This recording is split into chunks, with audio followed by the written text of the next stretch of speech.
ह्या वर्षात तरी सगळं ठीक होऊ दे, हेच सुरू आहे ना तुझ्या डोक्यात.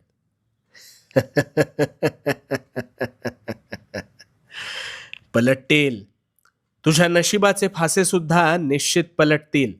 कसे ते सांगतो. आता प्रामाणिकपणे शांत चित्ताने ऐक. तुझे प्रश्न सुटतील.